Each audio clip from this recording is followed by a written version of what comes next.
Hello. I'm so excited to be here with you today, Heartlifters.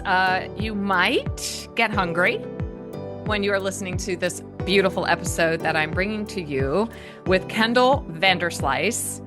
Kendall is a baker, a writer, a speaker, and a founder. Well, excuse me.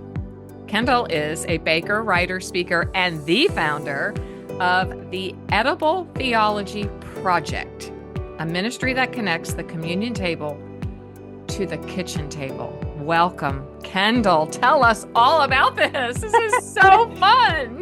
Thank you so much. It is so good to be here with you today. I mean, where were you? I always love to ask this question. Where were you when you came up with that connection? Connecting the communion table to the kitchen table. I have never heard that said. Maybe it has been, but I just think brilliance. Well, thank you. Well, I think the first time that I really made that particular connection was when I was a senior in college and I was trying to figure out, I knew that I wanted to work in food in some capacity. I had known really since I graduated high school that I wanted to be a baker. And really, it is a long sort of circuitous journey, but the short of it is that God made it very clear that I was supposed to go to Wheaton College to go to undergrad. And I really went kicking and screaming. I was like, I want to be a baker. I just want to go to culinary school and, start working in kitchens. And I felt so strongly that God was telling me, no, you need to go, to this particular school. And so I went and, going after a very practical degree, decided to study anthropology, which is the most logical thing to study if you want to become a baker. Kendall, you do write about bread baking all over the world. It's true. God knew early on. Fascinating. But so my last year at Wheaton, we got two new faculty one who worked on anthropology of food and one who worked on anthropology of consumption. And they just opened my eyes to a whole new way of thinking about food, and realizing that, my work with food didn't just have to take place in the kitchen, that I could understand food from the perspective of history, from culture, and from theology as well. And so I was working on a final paper trying to pull together these pieces and looking at, how do I see food at play in the narrative of Scripture? And so I was looking at, the creation accounts in Genesis, and then I realized this is a story of a meal. This is a story of a meal that's gone awry. But then when we look at the story of Jesus' Last Supper, this is also a story of a meal, and of a meal that puts everything right again. And that was just a mind-blowing connection. That is very mind-blowing. Of yes. This is this tale of two meals where God is telling us what God does at the table. And then when we look ahead to the account in Revelation, we have this image of a marriage supper of the Lamb. We have this image of the tree of life returning, that it's just these stories of meals all throughout Scripture. Banqueting table. Exactly. Exactly. And so that just blew up my whole paradigm. And I was like, I don't know what I'm going to do. I don't know how you make a job out of this, but it's more than just baking. And so that was really kind of the genesis for me. I love those stories. My daughter, Brooke, and I, when I was in St. Louis, helping with baby June, my fifth little grandbird, we watched the Martha Stewart Netflix documentary. Have you watched it? Yes. Oh, yes, I have. I found it fascinating. Right? Yes. I want to know what you found fascinating and see if we're on the same track, because your story reminds me of that documentary in many positive ways. Well, I just found it fascinating the way that she, I just think that she's a fascinating human being, both in positive and negative ways. Mm-hmm. And so it was interesting it's interesting for me, I think, being someone, I am a food scholar, so I have done a degree in food studies. And so, we are studying how food culture is created. And so I've been, for the last couple of years, really focused on understanding the development of 20th century food culture and how media plays into that. And so it's interesting to have these figures who we just kind of take for granted as like Martha Stewart. Yes, this was she was just a presence for in many of our homes Oh, for in the sure. last, 30, I'm a 40 lot older years. than you, but yes, But for sure. yes, but then to see, like, to be reminded, oh yes, she has this origin story. She has this, way in which she built things that, like, it didn't just kind of happen. She didn't just appear. And so I found seeing the unfolding of her journey to be really fascinating. That's it. That's exactly what I was going to say. It was so organic, and one thing led to another, which led to Yeah. another. So it was like the one of my favorite unfolding of his word brings light. And I always use that with my children when they were, heading off to college and what am I going to do? What, all of Yeah. those existential questions that we find ourselves having. And I felt it was just such an incredible unfolding, especially the Mm. finance part of her life. I didn't really understand that she actually was a floor trader, like she was involved in that. Yeah. Then it Yeah. made more sense as to the later debacle or whatever you Yes. want to call it. Yes. And so I just thought it spoke to my heart in the same way as your story just spoke to mine, that you just had a passion, that's safe to say. Yes. Oh, yes. Was that passion present from childhood? Like we're baking It breadcrumbs? Like was was, that in your? yes, it really was. I went on a field trip in, I think, probably first or second grade.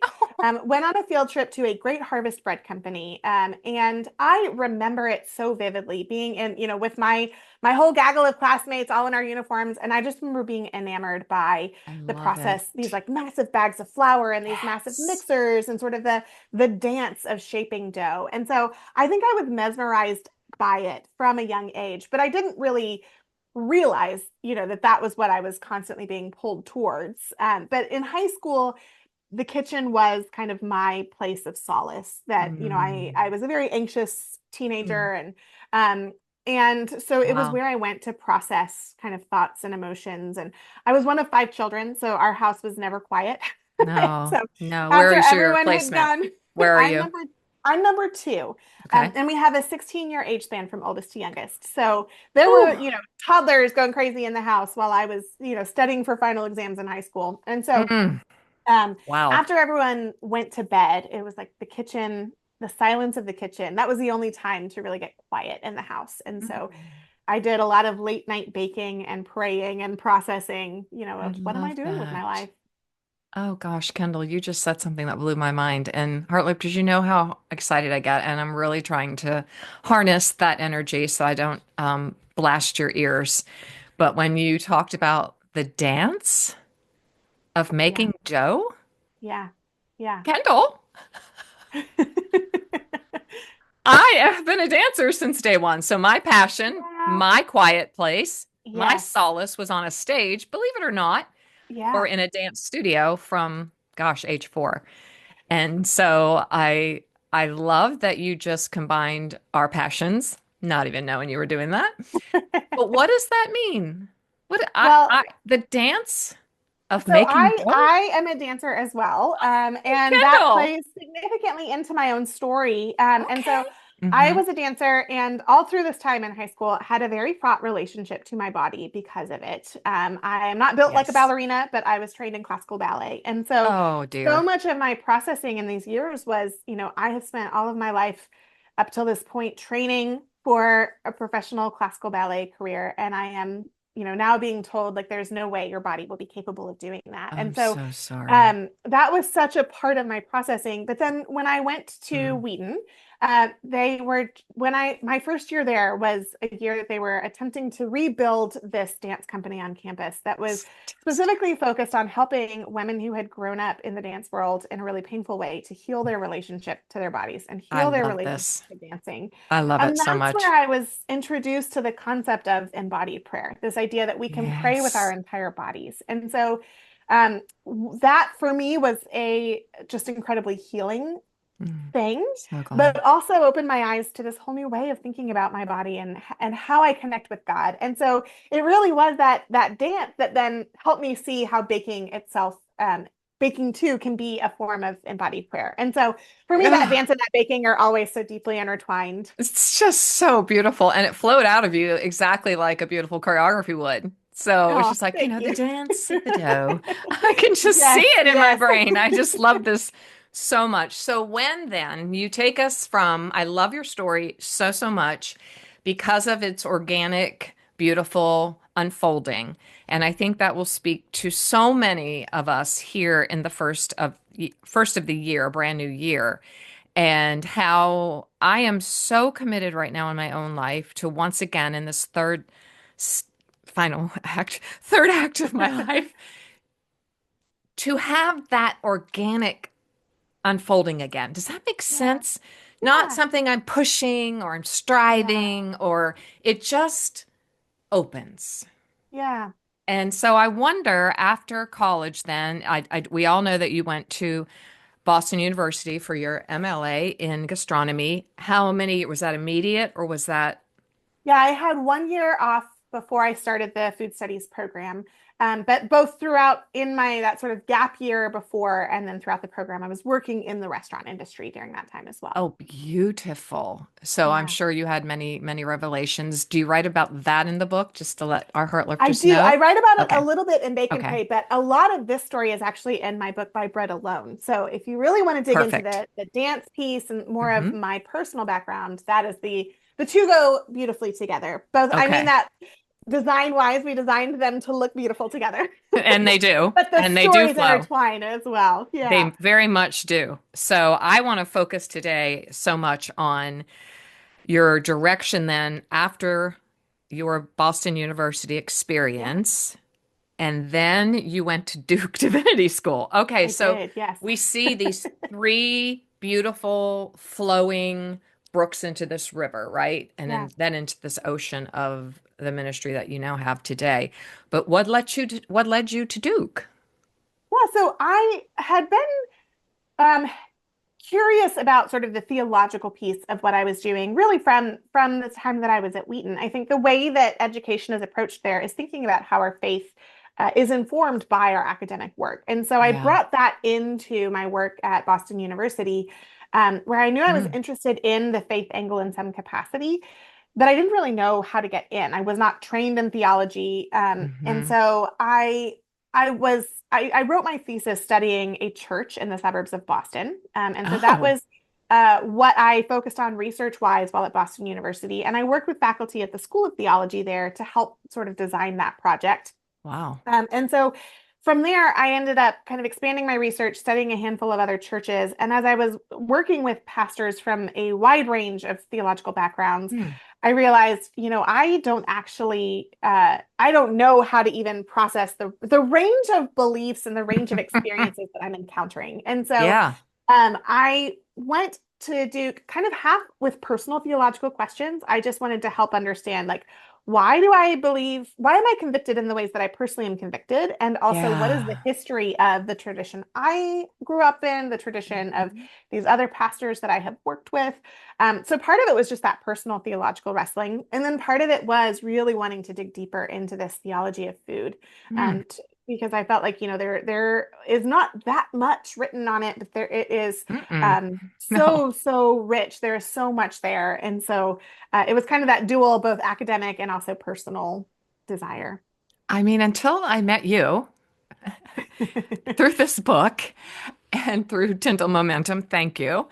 I can't say that I even realized there was a theology of food, but of course there is. Yes, yes, And the like you said to us in the beginning, the correlation and the relevance that God the Father, Christ the Son, and the Holy Spirit place on the table, yes, coming to the table. Now we hear a lot of absolutely. that, but I was just so curious to find out. Can I ask you, what were you studying in all of these different, what led you to these different churches? Like, Mhm. what was your purpose?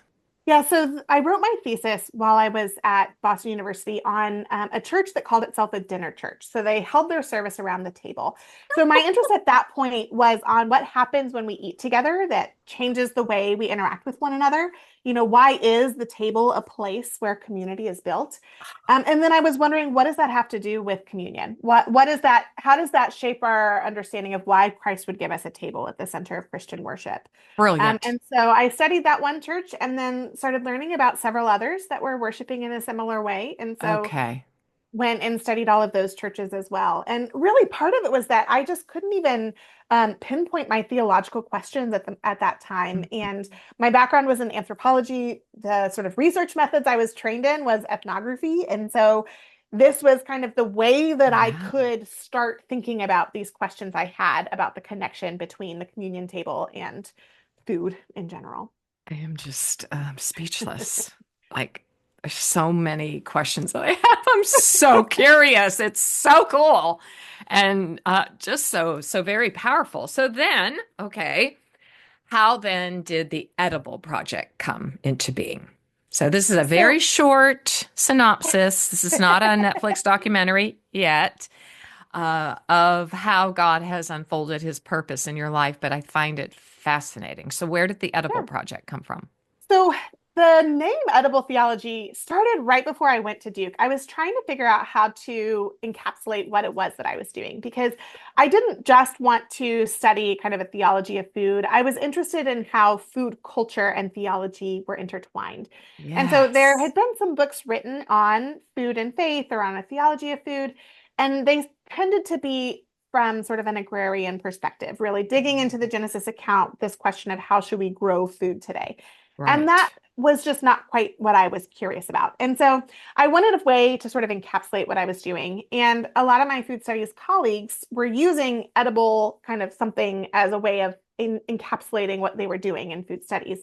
So, edible history or edible, edible, Oh, there's the edible sort of state magazine. So edible North Carolina, edible, Massachusetts, or that I those see. are that's kind of a way of thinking about how food and culture intertwine. I And got so I it. thought, well, edible theology sort of encompasses what I'm wanting to do, that it's about both how we learn about who God is through the process of eating and also how our relationship to food is shaped by our relationship to God. And so Oh, that was kind of the name was just what I like put on my blog to describe what I was trying to do at Duke. And then about a year later, I started an email newsletter. And so I titled it Edible Theology because that seemed like it encompassed what I was doing. And then, over the next few years, I started developing various other resources and realized edible theology has kind of become a thing outside of me, that this is kind of the yes. organization under which all of my work is taking place. And Right. so it has, in some ways, been a very organic unfolding. In some ways, it's been a Hmm. very like anxiety ridden questioning, where exactly are you leading me next, God? Good to know. Uh, Really, really good to it has know. It's very not been comforting. straightforward by any means. From internally, it has felt very fraught and very confusing. And like I've tried a Scattered. million things. Okay. People who have observed from the outside said that they do not, they did No. not, that they did not capture, they did not experience that anxiety. But to me, it felt like I am just throwing everything out there and seeing what sticks. Um, Yes. and it has been just really beautiful to see God sort of shape my thoughts and shape my work and Right. connections and community in the process. Just want to get back. I can't get away from the dance of the dough, the dance of creating dough or making dough. What is it? What is it about baking? I know personally, I when my children were very small, they had food sensitivities, a few allergies, not to the point of an EpiPen, because I found help and holistic doctors to help them. But I was forced to make my own bread. A friend of mine who has beautiful Mennonite matriarchs in her area attuned me to this wheat they make in Montana. Now it's readily available. You can buy it already milled, but at that point you had to actually get the berries from Montana. It's called Montana wheat. And I had to get a mill. And if anyone knows me, I'm not really Betty Crocker at that point. I ran a dance studio. I'd been a dancer, shine and gleam and sparkle and all that. Well, I was forced to mill the wheat, make 6 loaves a week because they could actually tolerate this red berry Montana wheat. And it was a miraculous time for us. They started being able to Mm. have like a grilled cheese with goat's cheese, and I could make a pizza crust, and I made muffins and anything and everything, cookies from that wheat. And I know for me, that time of the week where I kneaded the dough, maybe Mhm. it was the dancer in me, I don't know, was holy. Yeah. I think it began, like you're saying, this word embodied. We talk about that a lot here in the community. It was an embodying time where I felt connected to a deeper place in myself. Is that what you're saying? Am I on the right Yeah, track? yeah, absolutely. Part of it is that I think it's hard to even describe. It's something that you Yeah. have to experience. Yes. But I think part of what makes it so significant is that there is this kind of miraculous transformation that takes place over the course of making bread, that there's nothing Mhm. quite like it. That this wheat is fundamentally transformed, that when wheat is ground into flour and then that flour is mixed together with water, the water fundamentally transforms that wheat in a way that it cannot be reversed, which I think is this just Oh, beautiful parallel so to our beautiful. baptism, that the Yes. amino acids and enzymes are activated that unravel these protein strands that fundamentally transform the structure of this wheat. And it goes from, a million disparate particles to this deeply intertwined and interlocked Hmm. network of proteins. And you feel that transformation in your hands as you mix and then Oh, knead yeah. dough. But then there's also this inherent slowing down that That's baking it. bread is a slow process, that it requires slow work and then it requires rest. And you get to see the transformation that takes place while Hmm. this dough is at rest and while you as the baker are at rest. And so I think that God is communicating to us fundamental truths about what it means to be human in the process Hmm. of baking bread. But it's Hmm. also bread has been the fundamental, it's been the kind of the core of the human diet for most humans throughout most of Yes. human history. And so I think there is some kind of just visceral understanding of Mm. our connectivity that we experience in baking bread that, Mm. for me, I was not at all surprised in 2020 when everyone just sort of collectively turned to sourdough bread baking because we had this loss of community, we had this loss of control, and Mhm. suddenly bread became this thing that connected us that I think was kind of at a fun, maybe digital level. We all sort of knew everyone else was doing it, but I think at Mhm. a much deeper Mhm. spiritual level as well, it was connecting us in the way that bread has always been meant to do. It brought everyone to a digital table, didn't it? It did. It did. It really did, and I think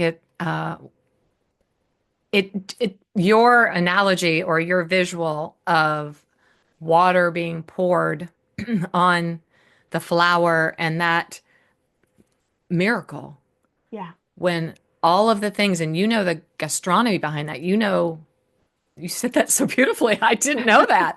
Like amino acids and proteins and all of Yeah. that, and you can't reverse it. You can't. Nope. Nope. Wow. Wow. Okay. So you are calling me back. I have been thinking about it since my friend started making her sourdough, and she's just got me so excited to getting, my hands back in some dough. Yeah. And it was a healing time. It was a very anxious time in my life, like you were saying about your time in high school, and life is anxious, I think, today. And so putting your hands back in some dough might be might be the antidote that we're all looking for.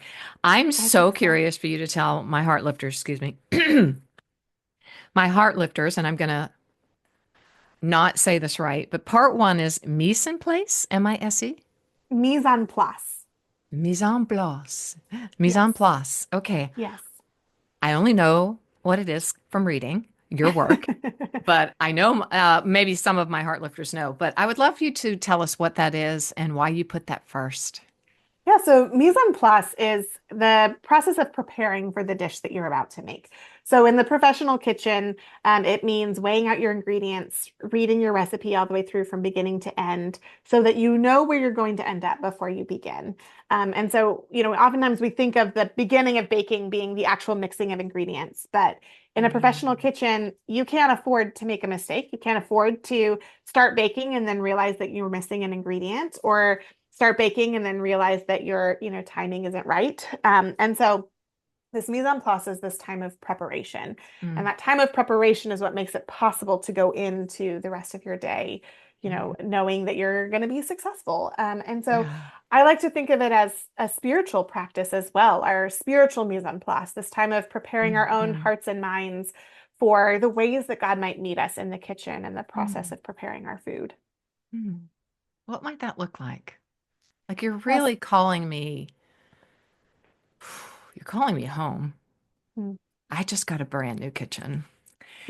My husband's a kitchen designer. Oh, And amazing. before, we've had a kitchen and design business for 36 plus 3 in the garage of our baby house, we called it. I started in the garage and he just retired. We just retired from that family business. And I said, before you retire, you have got to give me one of your kitchens because I did not have one. And I'm like, that would just be embarrassing. It's just a must. Yes. It is very practical and beautiful. I didn't get a second oven that I wanted, but I wanted to have a double oven, always have, but I just didn't have the space. And so I have a brand new, beautiful kitchen that I actually love being in. Mm.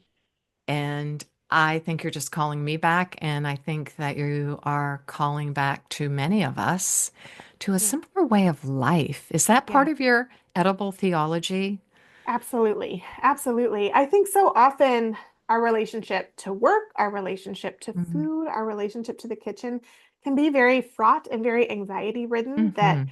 we're constantly sort of searching for the right way to do things, the best Yeah. way to do things. And I think in that sort of anxious quest for Mhm. how to do things well, we fail to actually just slow down and see the ways that God is present with us in these incredibly simple rhythms. And so Yeah. my goal with this book is to provide a blueprint of how to do that with Good. the process of making bread. But I Hmm. think these tools and these practices can reverberate out into our cooking, but also our work outside of the kitchen as well. And so the way that I provide that structurally is Hmm. through a series of liturgies. And Good. so, Tell us. I know. yeah, so a liturgy is kind of the words and the rhythms of our worship. Mhm. And so every church has a liturgy of some form. For some churches, it's a very formalized liturgy of the Mhm. words that you repeat each week, the movements that you repeat each week. Right. For some churches, it's very informal, but it's still a liturgy. This practice of you go in and you sing 4 or 5 songs, you have this sort of inherent sense of when do I raise my hands and when do I Yeah. close my eyes? And then you hear a sermon and you have the altar call. That rhythm that you repeat as a community week after week after week actually Mhm. shapes your understanding of who God is, of how Mm. God is working in your community, and how God is speaking to you. And Mhm. so that liturgy, that rhythm, is how God how God speaks to us and how God forms us and shapes us. And so I teach these bread recipes in terms of a liturgy.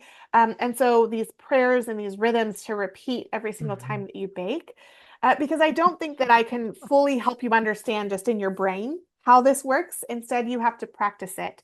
And it's through that practice again and again and again that I encourage you to invite God into this process and invite God to shape you through the process of baking bread.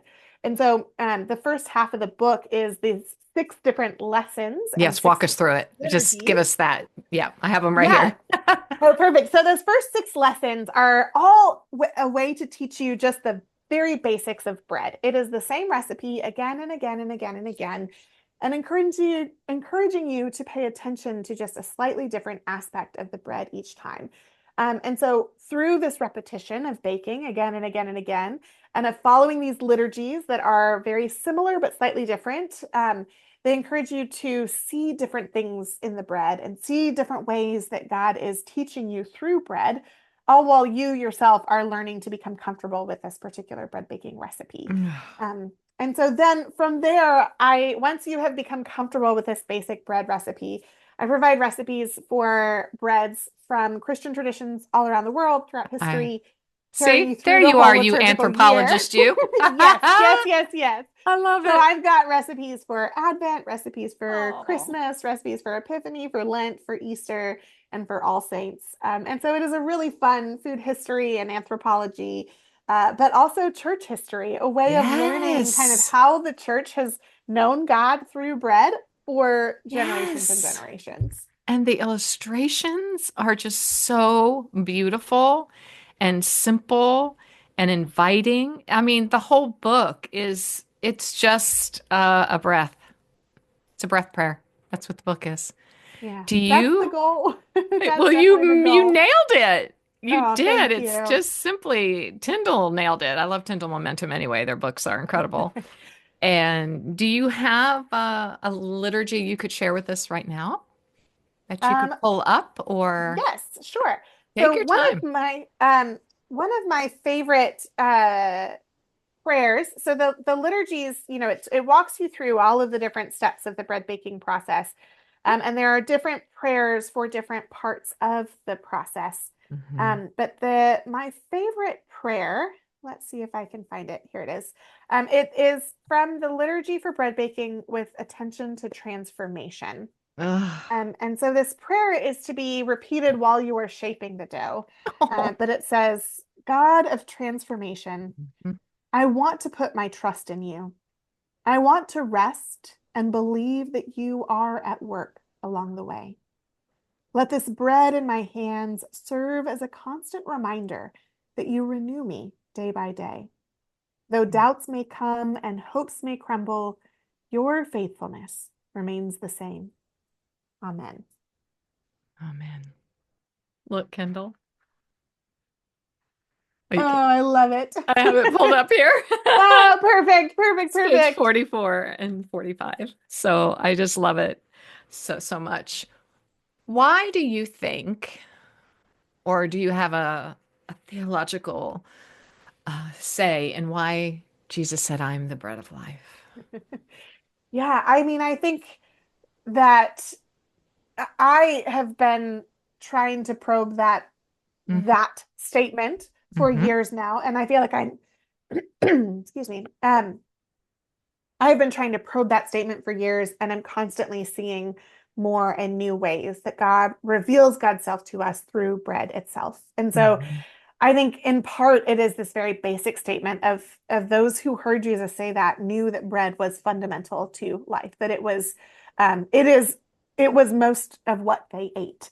But I That's think that right. as we learn about the science of bread and as we actually Mm. practice baking bread, we learn even more about how God is revealing God's self to us through bread. And so Mm. um, there is just so much that I just want to say you have to actually bake bread to it's something that you It's understand more tangible. through the actual Right. practice of baking it. Yes, Yeah, it's that hard to, I that can, that God is actually present with us through bread itself in this very beautiful, delicious, tangible way.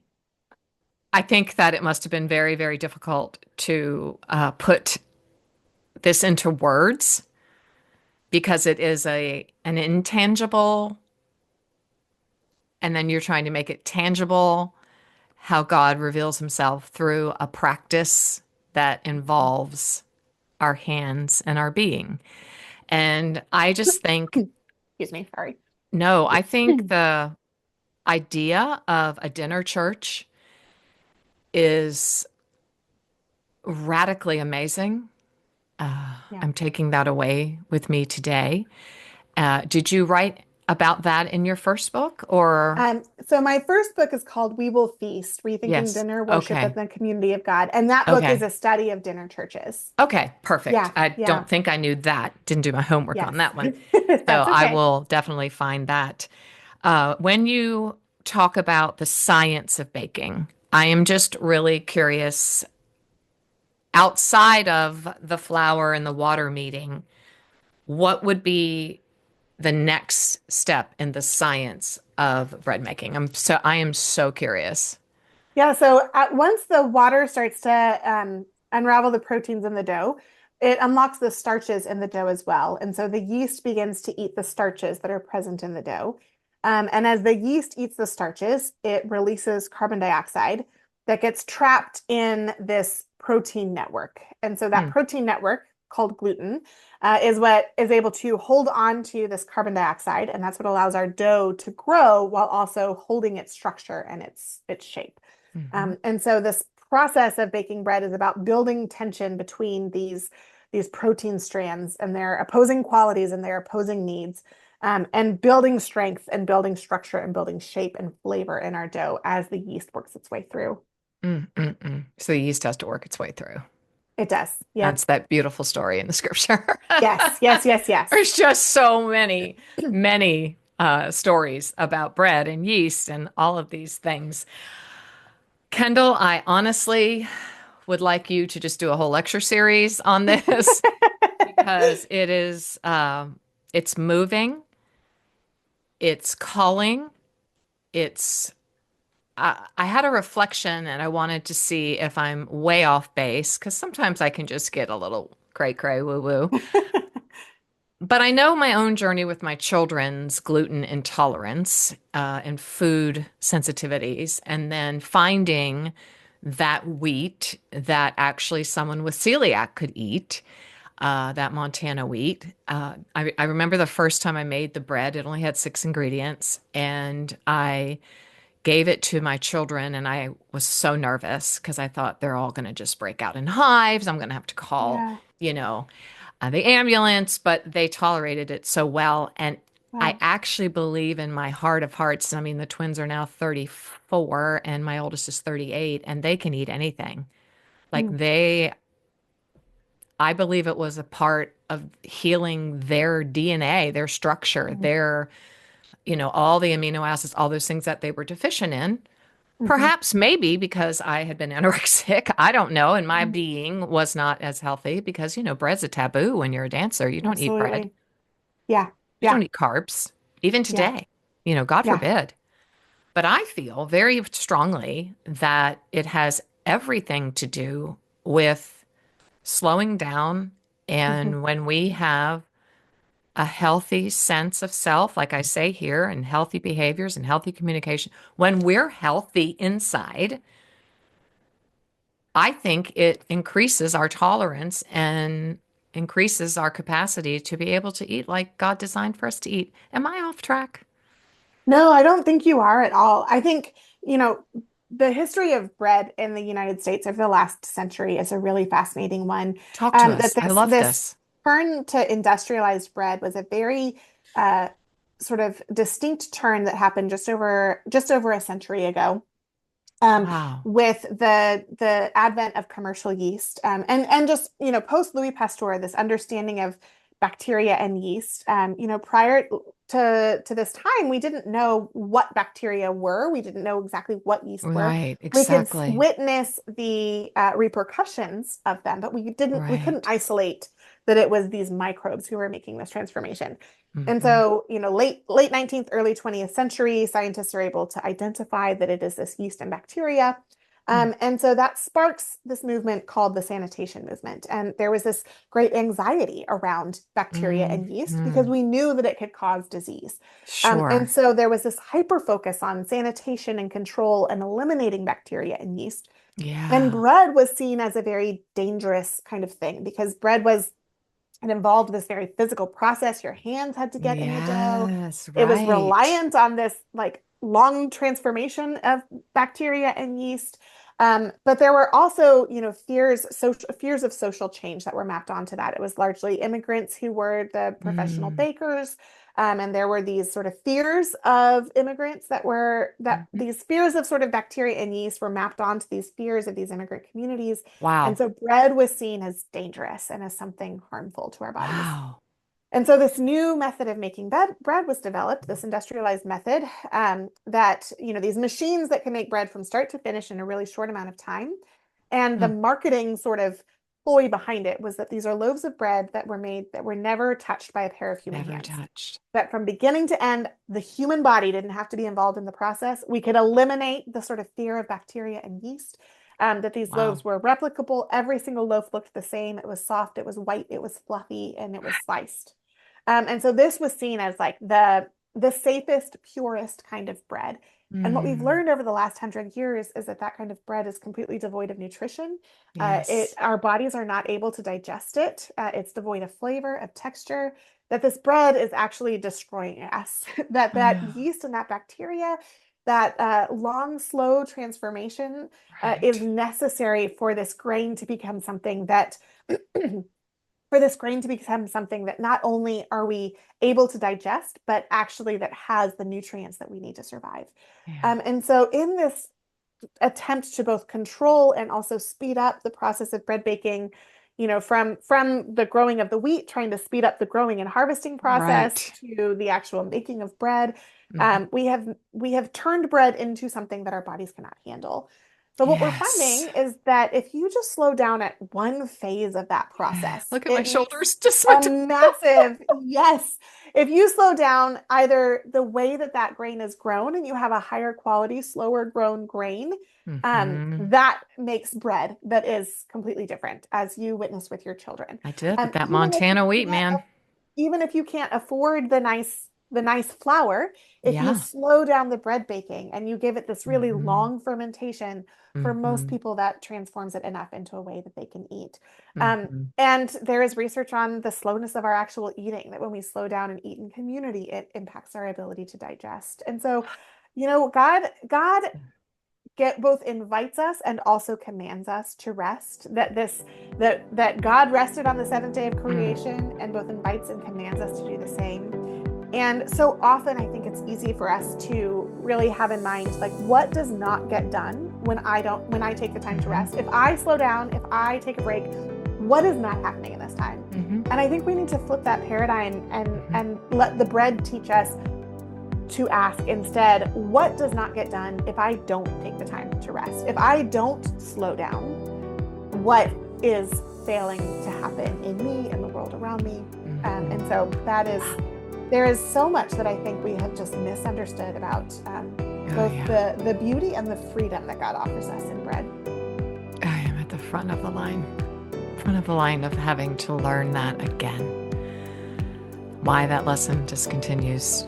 I think maybe all of us are there always, just misunderstanding rest. And here you Yeah. have brought it all home to that one word.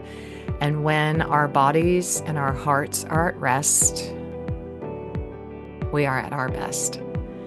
And so I thank you from the deepest part of me, because you're really, chastise is the wrong word. You are, discipline is harsh. You're just calling me back to a slower pace of life that I have been trying to find for probably maybe even from the utero of my mother, being born into an alcoholic home. My daughter lives in Belgium. She also lived in Uruguay, and both of those cultures, they don't sell sliced bread. It's crazy. Yeah. Like Uruguay particularly, and it's all from a bakery. Like, Yeah. Europe, and you have a Yeah. Dutch history. It's all like, I just love going to Belgium to Neves Cafe and watching them just make loaf after loaf after loaf, and they make enough for the day, and they Mhm. sell it, and it's gone. So it's Yeah. very manna-like. Yes. And I think of this bakery in Uruguay, and I just, the walking there, resistance, walking there, buying my loaf of bread and my muffins and my croissants. And I mean, look, it just brings joy. And it's It just, it's does. the French baguette in your arm, right? You're calling me back. And I have a feeling you're calling many of us back to slow the heck down. Get your book, Bake and Pray, first and foremost, so that we can get liturgies and recipes to Yes. bake bread and enter into this new year. This may air before Epiphany, not sure, but enter the new year with a bake and pray mindset. A mise en place. Say it again. I love the way you say it. Mise en place. Mise en place. And even if you're empty nesters and there's just two of you, like me and my husband, light the candles, set the plates. Mise en place. Okay. Thank you, Kendall. Absolutely. Thank you so much for having me. Oh, it was a true delight.